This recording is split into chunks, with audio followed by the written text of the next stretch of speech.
Hola y bienvenidos. Hoy nos metemos de lleno en uno de los grandes retos del mundo académico: cómo escribir un artículo científico y, lo más importante, conseguir que lo publiquen.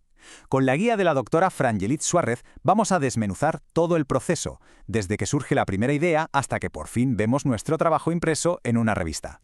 Y vamos a empezar con la pregunta del millón, la que todo el mundo se hace. ¿Por qué es tan sumamente difícil que te acepten un artículo?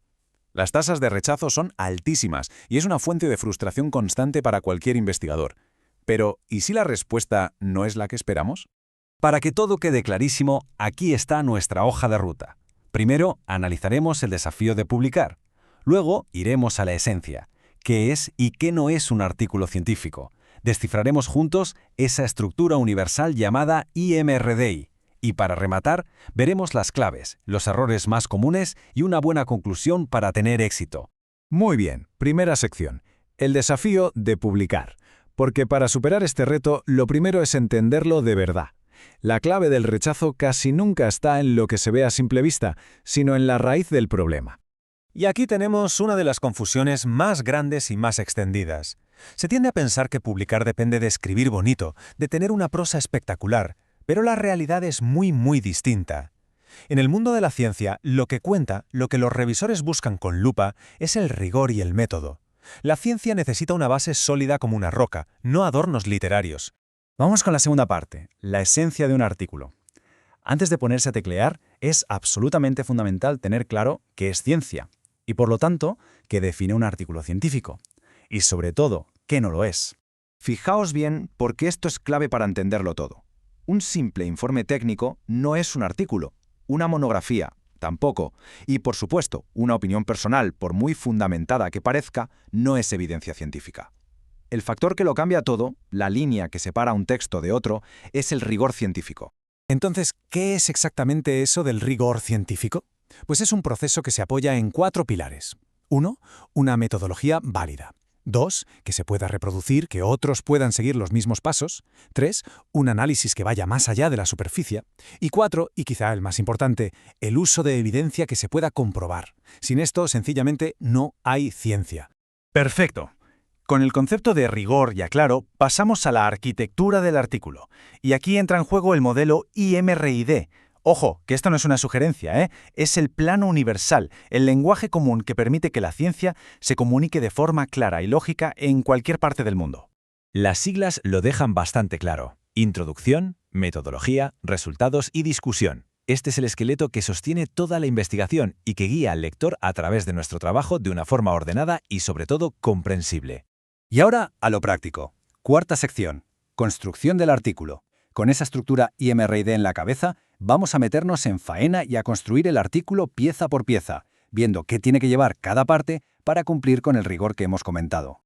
La introducción es la carta de presentación. Debe arrancar con un problema relevante, justificar por qué es importante estudiarlo desde la ciencia, resumir qué sabemos hasta ahora sobre el tema y terminar con un objetivo de estudio que sea claro y directo. Y un detalle crucial, todo esto debe ser una narración fluida, argumentada, no una simple lista de puntos. Llegamos al corazón del artículo, la metodología. Aquí es donde se demuestra el verdadero nivel científico del trabajo. Hay que ser súper preciso. ¿Qué tipo de estudio es? ¿Qué diseño se ha seguido? ¿Cómo y por qué se eligió esa muestra? ¿Y qué instrumentos validados se han usado? Y esta frase lo resume todo. Es lapidaria, pero es la pura verdad. El destino de un artículo, si pasa el primer filtro o se va directo a la papelera, depende casi por completo de lo sólida y clara que sea esta sección. Es, digamos, el examen final de rigor.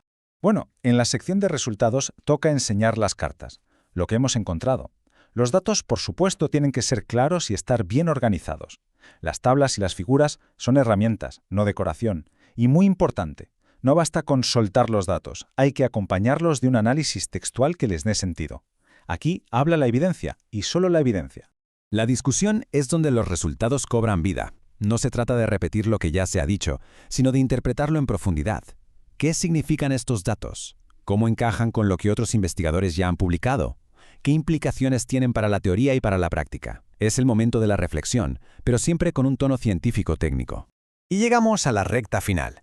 Vamos a pulir el trabajo revisando algunos errores muy comunes que hay que evitar a toda costa y repasando las claves definitivas para que las probabilidades de publicación se disparen.